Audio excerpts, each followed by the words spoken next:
दोस्तों एक्सेल के इस वीडियो में ना एक ऐसी गजब की ट्रिक है जिसको हर कोई डेफिनेटली यूज करना चाहेगा स्मार्ट एंड इम्प्रेसिव वर्क करने के लिए। ट्रिक क्या है, डेमो आप देखिए।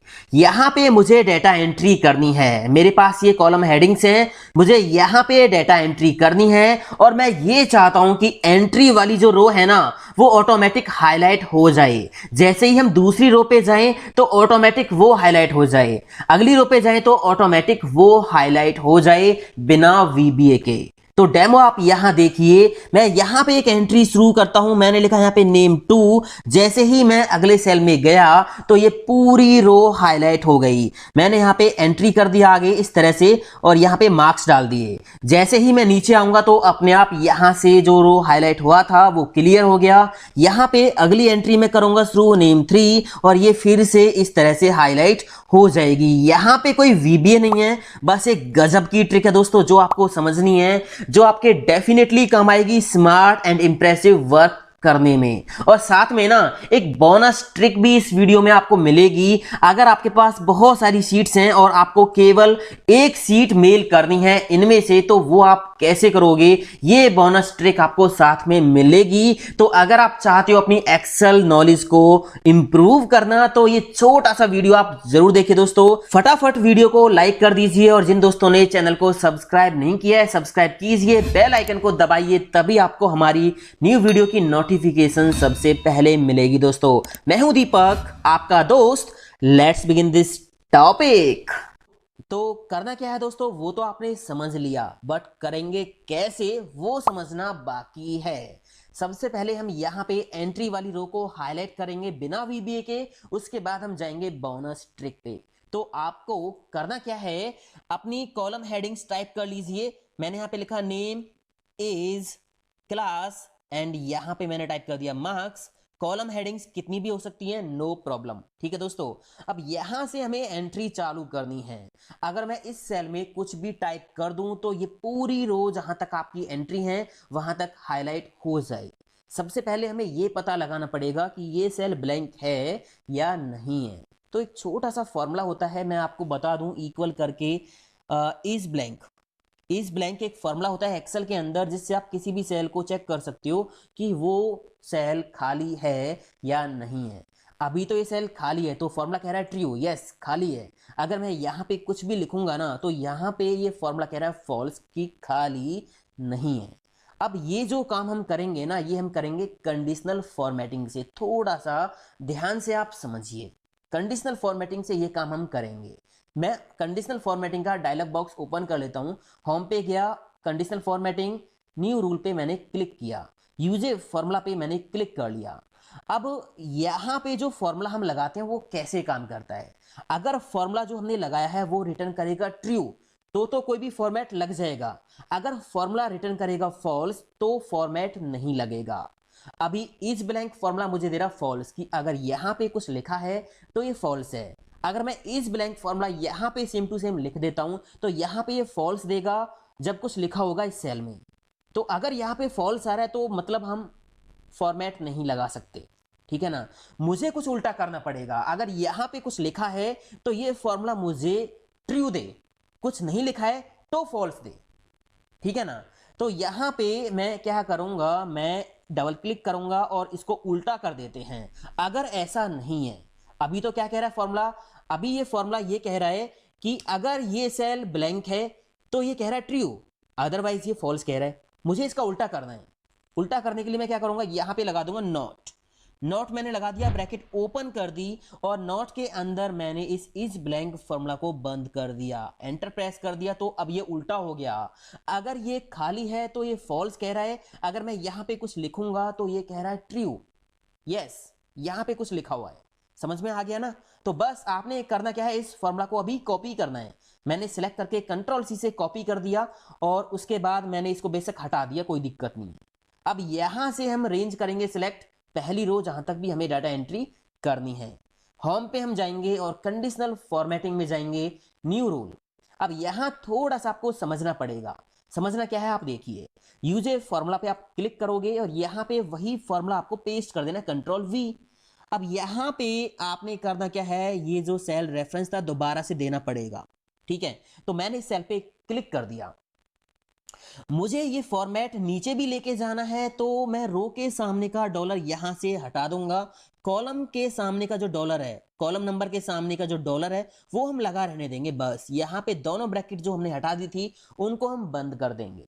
कर दिया बंद, ठीक है। अब यहां पे अगर कुछ लिखा हुआ है तो ट्रू देगा ये फॉर्मूला, ठीक है, जैसा मैंने आपको समझाया था, लिखा हुआ है तो ट्रू देगा, अदरवाइज फॉल्स देगा। तो फॉर्मेट पे हम जाएंगे और यहां से कोई भी फिल पे जाके कोई भी कलर आप ले लीजिए। मैंने येलो कलर ले लिया, ओके कर दिया और ओके कर दिया। यहां पे काम हो गया।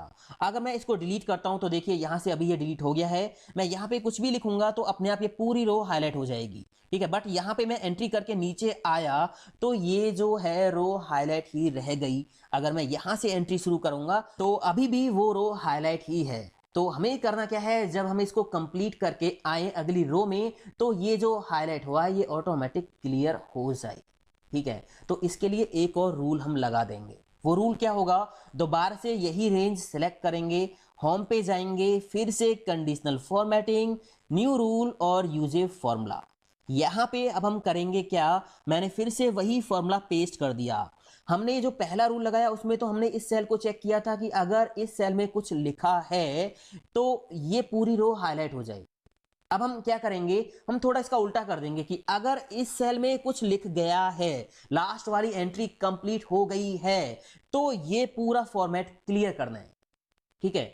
अगर इस सेल में कुछ लिखा हुआ है तो हमें ये पूरा फॉर्मेट क्लियर करना है, ठीक है ना। तो यहां पे हम क्या करेंगे, यहां से फिर से हम ब्रैकेट्स हटा देंगे और ये सेल रेफरेंस चेंज कर देंगे। इस पे मैंने क्लिक कर दिया, ठीक है। दोनों ब्रैकेट हम लगा देंगे, उससे पहले हम यहां पे रो के सामने का डॉलर हटा देंगे और दोनों ब्रैकेट बंद कर देंगे। समझ में तो आ गया होगा, वही फॉर्मूला है। अब यहां पे लॉजिक है, अगर इस सेल के अंदर कुछ लिखा हुआ है तो फॉर्मेट हो जाए। फॉर्मेट क्या हो जाए, फिल पे जाके नो कलर, कोई भी कलर ना लगे, हट जाए जो भी लगा हुआ है। ओके कर दिया। अब यहां पे आप देखिए, ठीक है, मैं दोबारा एंट्री करके दिखाता हूं आपको। मैंने यहां पे लिखा कुछ भी तो ये रो हाईलाइट हो गई। यहां पे एंट्री करते हम गए, ठीक है, और यहां पे मैंने इस तरह से एंट्री कर दी। मैं नीचे आया तो ये जो फॉर्मेट ऑटोमेटिक क्लियर हो गया। अब मैं यहां पे एंट्री करूंगा तो अभी आगे काम नहीं चलेगा, क्योंकि हमें कंडीशनल फॉर्मेटिंग का जो फॉर्मेट है उसको फॉर्मेट पेंटर से या ड्रैग एंड ड्रॉप करके नीचे पेस्ट करना पड़ेगा। अब हमें कुछ ऐसा करना है कि जैसे ही मैं नीचे एंट्री करूं ना, तो ये जो कंडीशनल फॉर्मेटिंग के रूल हमने लगाए हैं ये ऑटोमेटिक नीचे भी काम करें। तो बस आपको करना क्या है, डेटा सेलेक्ट कर लीजिए, कंट्रोल टी दबाइए कीबोर्ड से और माई टेबल हैज हेडर पे टिक लगा के रखिए, ओके कर दीजिए। तो यहाँ पे काम हो गया। आप इस टेबल में क्लिक करोगे तो ये टेबल फॉर्मेट में बदल गया है ये डेटा। और डिजाइन पे जाके मैं यहाँ पे कोई भी सिंपल सा डिजाइन लगा लेता हूँ, ठीक है।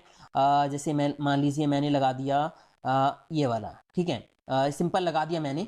और यहाँ मैंने क्या किया, इनको सिलेक्ट करके हाईलाइट कर दिया कोई भी एक कलर से, बोल्ड कर दिया और यहाँ पे मैंने लगा दिया बॉर्डर, ठीक है, होम पे जाके और ऑल बॉर्डर।